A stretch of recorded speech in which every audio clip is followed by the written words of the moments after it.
loved the fabric of their voices. Like, you really hear the place in their voice. You hear, like, oh, they're from southeastern Illinois. I mean, it feels so... You hear the history and the location and sort of the era that they're from. It speaks just as much as what they're saying. So there's all these different valences of how language narrates the past. This is the True False podcast, presented by KBIA. I'm Allison Kofelt. On this episode, we're going into the archives to revisit a conversation about voice featuring filmmaker Deborah Stratman. Enjoy this archived edition of the True False podcast, presented by KBIA. We'll be back next week with our final episode of the season. Voice is an inextricable part of storytelling. The sound and textures of a voice can determine how an audience understands a story. In this episode, 2016 True False programmer Pamela Cohn talks about the power of voice with Deborah Stratman, the director of The Illinois Parables. The film is a series of vignettes that cover technological breakthroughs, exodus, and history. In this episode, you'll hear clips from the film throughout the conversation. Here's Pamela. In the film, when you're playing with voice, it's very interesting to me, and then juxtaposing it into the sound that surrounds those voices and how you embed those voices of the powerless and the powerful, even when you're narrating those stories, like your narrators are also taking a stance. Can you talk a little bit about how you might direct this kind of voice work and how you might just maybe you can think of an example, or we can actually play this Murfreesboro segment first and use that as sort of a launching point to talk about how you contextualize all of this and embed it in the sounds that you use. Sure. Okay. Yeah, we can play the clip first. Okay. Yep. But they sent us down after we could get out to a little store down there on the corner. The roof was off of that place. And the people in there were just a-crying and carrying on. Well, a kid I don't believe realizes exactly what's happened. And I didn't. I remember some great big fella come and grabbed I and my sister and says, "I'll take you home." Well, we lived on around the curve there, and there wasn't 2 sticks to our house left. When we got there, it was gone. My granddaddy, he was watching the storm, see, from the back porch, and when he seen that big funnel, why, he hollered for my mother and grandmother and little baby sister to get in the cellar. They had dug a cellar where they kept their vegetables and stuff, and they just barely got in that cellar when that happened, hit. And I can remember the streaks of lightning that was going across the skies, and it looked like the whole town of Murfreesboro was on fire. Just lit up the whole town, and they'd used dynamite. Well, I could remember that. Oh, that was terrible, how that whole town was burning. I was buried, and I think I must have been out for a few seconds or something like that. And my eye was resting on the corner of a brick. And then, of course, I was all covered, and my mouth was pried open, and the sand and gravel and everything was trickling down into my mouth. And I thought, oh my, I'm going to choke. Then close by, I heard this girl praying. Oh, she was praying. And I can't tell you how many minutes we were buried. This seemed a long time, but they were walking on us, you know. We were among the homeless. We had no home, no place to spend the night. And when my father went out to where our home was, he found our parrot. Her cage was flattened, and she was out of the cage, as black as a crow, standing up on some of the rubble, singing, "Sweet hour of prayer, sweet hour of prayer." And my dad wrapped some clothing around her and picked her up, and we kept her for many years. That's a wonderful segment. So the way that narration happens in the film is really varied. Just like there's a lot of different styles that occur in the film, from reenactment to quotation to using found footage, and the same thing goes for the voices. So in this sample, we're hearing people who are elderly who are remembering the Murfreesboro tornado that happened in 1925. And they had a VHS tape, or two actually, that was just person after person who was still living in Murfreesboro came, and there was, and this, I don't know when it happened, maybe 10 or 15 years ago, someone just sort of recorded all their stories. Wow. So it's not recordings that I made, but I loved the fabric of their voices. Like, you really hear the place in their voice. You hear, like, oh, they're from southeastern Illinois. I mean, it feels so, you hear the history and the location and sort of the era that they're from. It speaks just as much as what they're saying. Mm-hmm. And so I wanted to have that texture in the film alongside. Earlier, you've heard other people reading. So there's all these different valences of how language narrates the past. But I didn't want to limit it just to language or something semantic that narrates the past, but also to the way that sight, the way a mound, for instance. There's a lot of mounds that come up in the film. There's like Indian mounds, and there's mounds by contemporary sculptors, and there's arsenal mounds, or there's the sort of scoured path that the tornado has left, or the Trail of Tears, and sort of how that's literally a path. So I feel like those marks on the landscape are narrative as well, but they don't lean on language. They lean on traces that are left in a different way. Mm-hmm. And so the film, because it's really a historical film, I wanted more than just one way that histories could be embedded. So as much as there's a certain history embedded in the texture of the one guy's voice who's talking about, or the sand and gravel trickling down into my mouth, a woman, or the parrot who's black and singing the song. I mean, those they give a richness to the sonic texture just on the different, even just within language. And then obviously to that, I like to add music at times, or ambient sound. And just each of those builds a site, builds a place, builds a connection to the past. Because the images very often are fairly static in this film. Mm-hmm. And it really leans on the sound a lot to give to make the universe of sort of what you're considering at any given moment. Coming up, we'll talk to Deborah about the voice behind a disembodied narrator. I wanted the, like when it's brought up, the frustration of the people who lived in and around Nauvoo, and it was when the Mormons started voting as a bloc that the threat sort of started to rise about, wait a minute, these people are going to have a voice here. First, a quick word from our sponsors. Hey listeners, it's Allison, letting you know that this episode of the True False podcast is brought to you by the University of Missouri. And that is, in fact, where we are sitting right now in the KBIA studios at the University of Missouri School of Journalism. We're here with Ryan Famuliner, news director for KBIA and assistant professor of journalism, and he is going to tell us a little bit about the Missouri Method. Hey. Hey, what's up? Nothing. Just want to know about the Missouri Method. What is that? So, anytime you ask a journalism professor here about that, they always use analogies for it. And one of my favorite ones that someone at the Missourian, the newspaper that operates the journalism school, said once was... Oh, you got a newspaper? Yeah, we got a newspaper and a TV station, and radio station. But this newspaper editor was like, it's kind of like you're an air traffic controller, but none of the pilots have their licenses.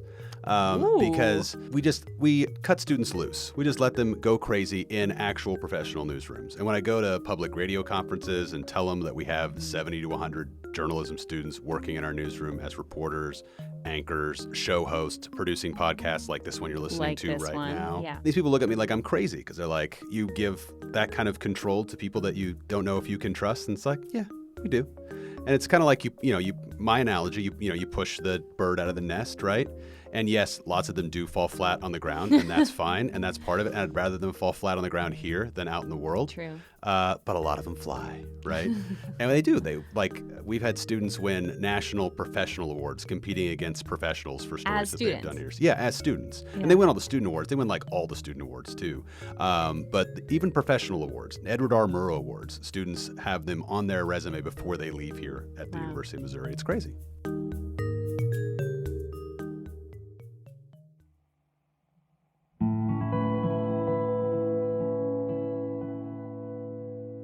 This is the True False podcast, presented by KBIA. I'm Allison Kofelt. In this episode, we sat down with Deborah Stratman, director of the Illinois Parables, which played a True False in 2016. We're speaking with Deborah about how voice emerges in a film where there's no narrator, no main character, and no central figure. The commonalities in these parables is place, and the stories that arise from it. How does the place speak? Which voices does a filmmaker choose to amplify? True False 2016 programmer Pamela Cohn spoke with Deborah about the editorial decisions behind this assemblage.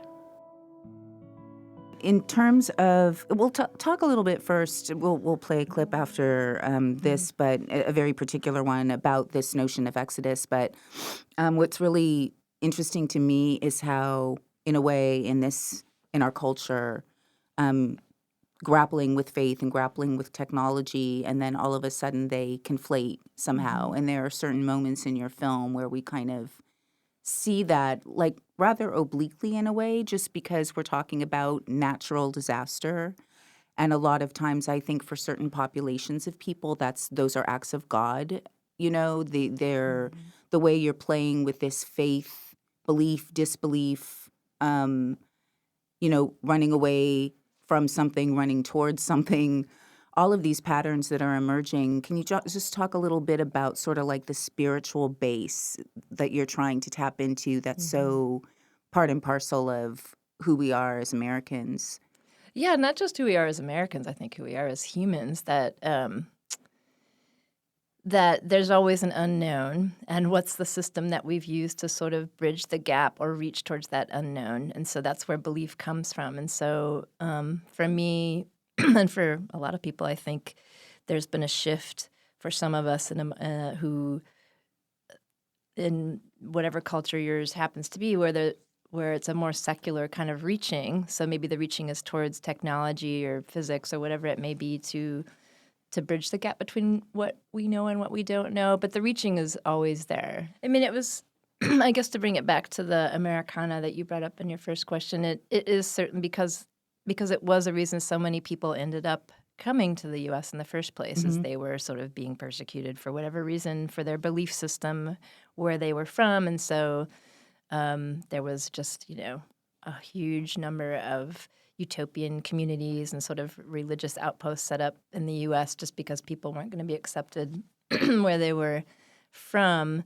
And so the way the film is nothing if not full of oblique angles, because I feel like the way that sits next to stories where, like the one that you mentioned, where a tornado passes through, and when there's that kind of erasure of one's connections and one's past and one's self, then there is a reaching, and often it's like through to whatever higher power you want to reach towards, because you're kind of left with nothing else. I mean, when the connections to self, which are the objects and the things that make up, your identity, get erased, you don't have anywhere else to reach. And so I feel like there was something about combining that with the advent of technologies that became sublime almost, with the advent of,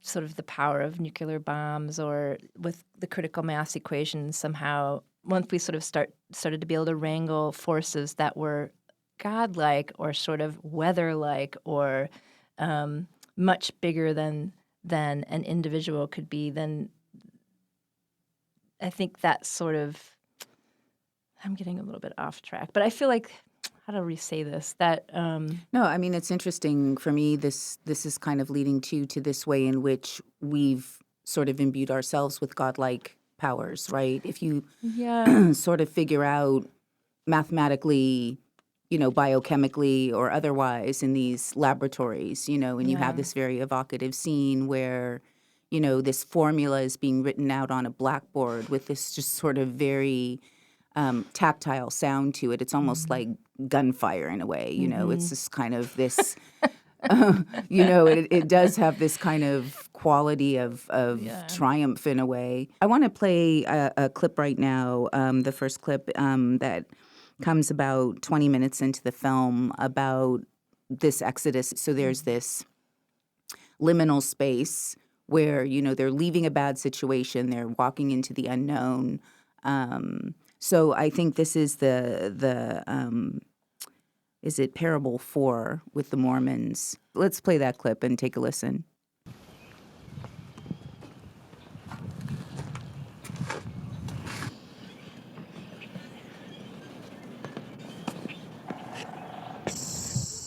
Nauvoo was founded as a refuge. Before the people came here, they had been driven out of Ohio, out of Kirtland, Ohio. They had moved to Missouri, but an extermination order was issued. So when they came with customs, accents, beliefs, and this aroused an intense curiosity. But then they began to vote in a block. That was a political problem. That began to take the accustomed political power of the old settlers of Hancock County away from them, and that aroused more than just curiosity, that aroused anger. The old settlers here called this an absurd religion. They did not share the beliefs that the Mormons had. So on a trumped up charge of riot, he was ordered to come to Carthage county seat to answer those charges. When they got him over there, they added a charge of treason.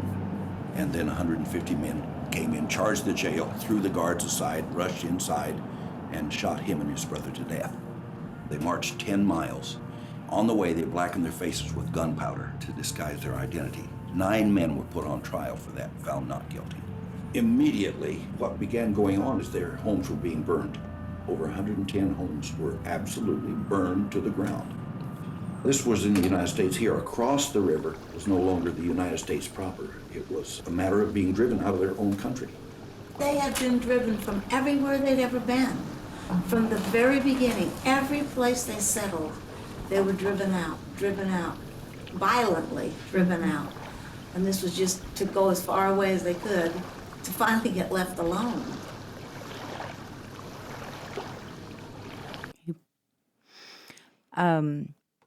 So things never change. Exactly. I was just going to say, what a achingly familiar story that we're like seeing. It's like a cross stitch, all over the globe at the moment. And there is this reverberation in a way of these quote unquote historical moments that are being recontextualized in a very, like they're being, nested, right, in a certain way, one sort of residing by the side of the other. Talk a little bit about this structure of what is a parable. I mean, how are you defining, but beyond story, like how are you defining parable? Because it's also, of course, got biblical connotations as well. I mean, for me, it was a way to have a story that had a real specific and local history, so that the fact that it happened in Illinois is relevant, that it sort of has seeped into the ground where it occurred, but also that it could function totally allegorically, that the stories are, that they take meaning from the specifics of the site where they happened and the people who were involved and maybe couldn't have happened anywhere else, and at the same time could be anywhere else, could stand in for, Syrian migrants, ending up in Europe, or refugees from, Lost Boys ending up in North Dakota or whatever. So, and I was hoping that each story, not just on an ethical or moral level, but also on a political level. I mean, for me, the parables, it's important that they feel equally, they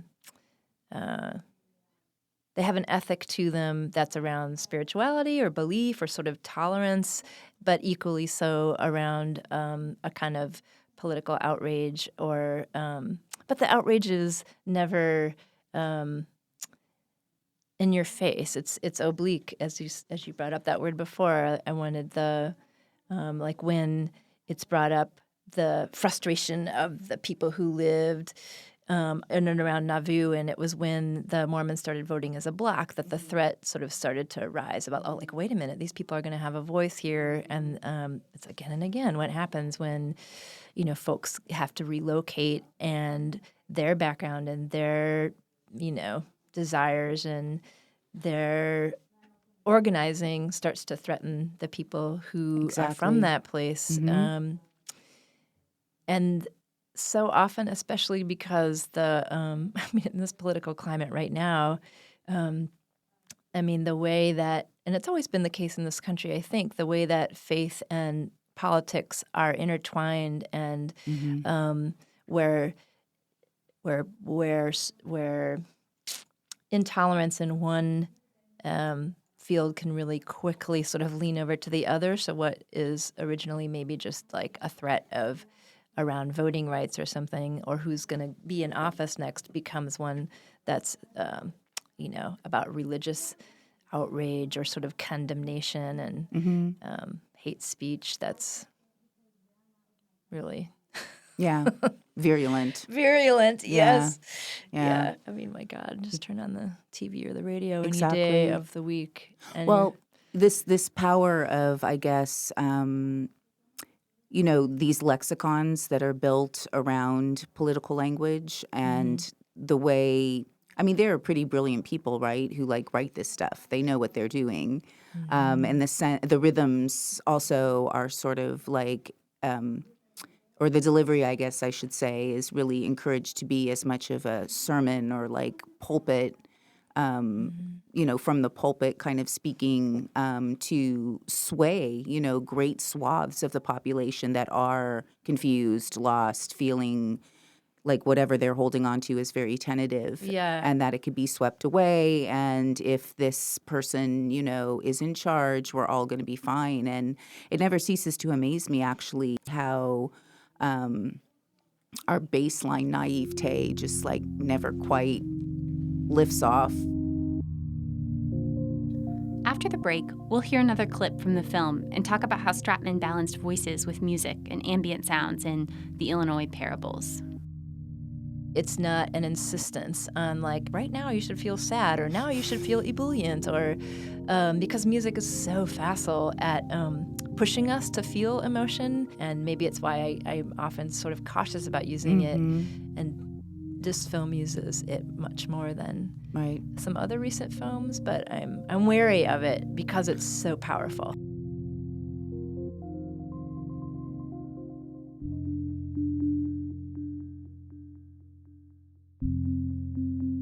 This is the True False podcast presented by KBIA. I'm Allison Kofelt. Let's go back to the conversation between True False 2016 programmer Pamela Cohn and the Illinois Parables director Deborah Stratman. In the music choices you make, for me, that's where that's where the grief and the anger and those really sort of base emotions of that aren't nuanced at all can really play out. Can you just talk a little bit about your personal connection to music, and when you're looking at footage and thinking of those choices that you might make, or things you've heard where you think, I don't know what that is, but it makes my heart swell, and I want to use that someday in a film. Yeah. Music is tricky for me. I feel like it's so easy for music to sort of bury the traces of what you've built up in the image, that for me, I like to use it in more of a counterpoint way, or I like to deploy the music where maybe you've been given a series of scenes that intellectually kind of build up. You're like, okay, this was a sort of intense history that happened, but I haven't yet given you or provided a space for the affect of that, for the emotion of that. What we hear connect, maybe it's happening a minute or 5 minutes or 30 seconds after an image or a sequence that sort of propagated potentially a certain emotion. But it allows you to keep looping back and projecting forward and weaving something that's that feels less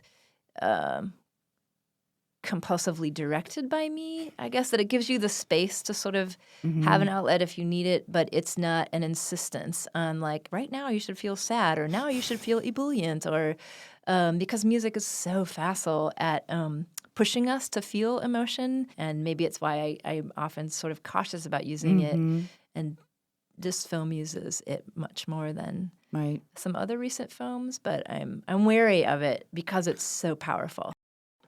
And then in terms of choices of that music and of those other sounds, I want to go back to this way in which,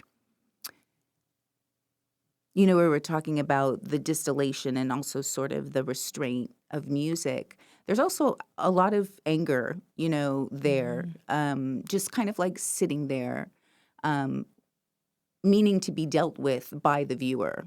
We'll segue into this Black Panther segment because that also, too, is very interesting and also somewhat predictable, but then again, like you're doing something that lays on top of that where that rage can sit there, be recognized, but yet still not somehow explode.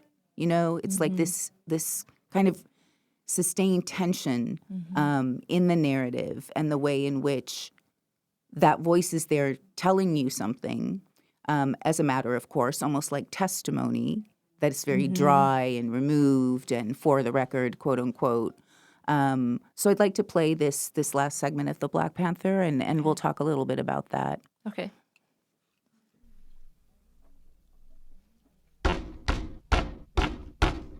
As soon as Sergeant Daniel Groth and Officer James Davis, who are leading our men, announced their office, occupants of the apartment attacked them with shotgun fire. There was no response from the group? There was no verbal response? The response from the group was the firing of a shotgun blast at our police officers. There was no verbal response in addition to that? The response to our police officers was the firing at them by a person in the apartment. Sir, you say your men were fired upon.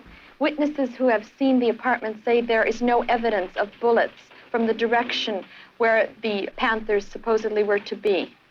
The account that we made public yesterday gives a detailed explanation of what happened in that apartment. I stand wholeheartedly behind it as absolutely accurate. There is one inconsistency in, for example... I do not intend to quibble about that account. Do you intend to get at the truth? The account that we gave of the events is the truth. I am taking the word of our policemen over what we understand is supposed to be a version provided by defense attorneys and by the occupants of the apartment. You plan to resign, sir? Of course I don't plan to resign. Mr. Henry, have you been at the scene yourself? No, I have not been at the scene.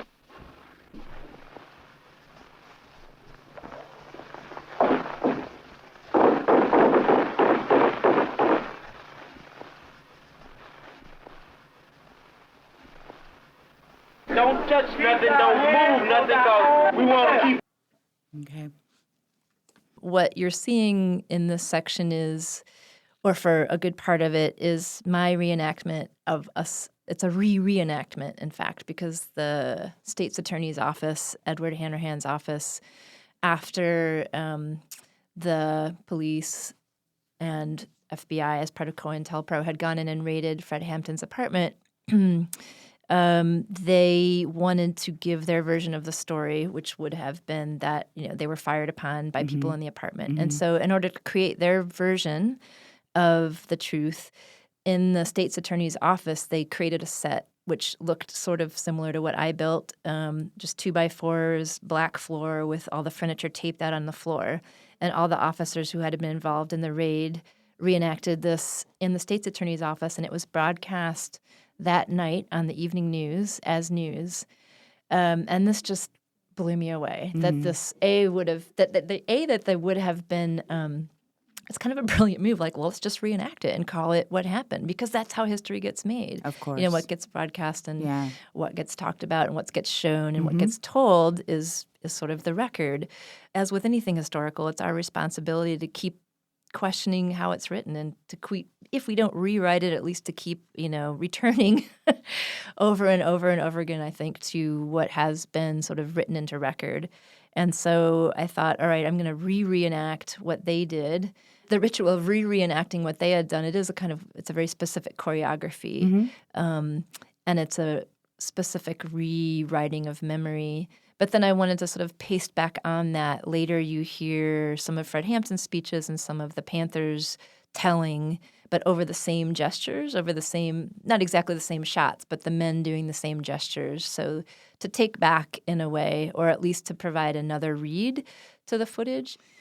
The one scene that's still emotional to me, well, there's two that are still emotional to me, besides the fact that I've, seen it a bajillion times over many years now. And I think it has something to do with that accruing of anger and maybe not disbelief, but a sort of remembering these sights. And at the end, when the hot air balloon kind of takes off the ground and you're suddenly weightless, there's this sort of recognition of the emotional traffic that you've been through that still moves me, which is always a good sign. I feel like, okay, if I can watch something a bajillion times and still feel like it's a release, and that's good. Mm-hmm. Thank you very much. You're this welcome. is a great Thank conversation, you. As always. Thank you, Pamela. Thank you.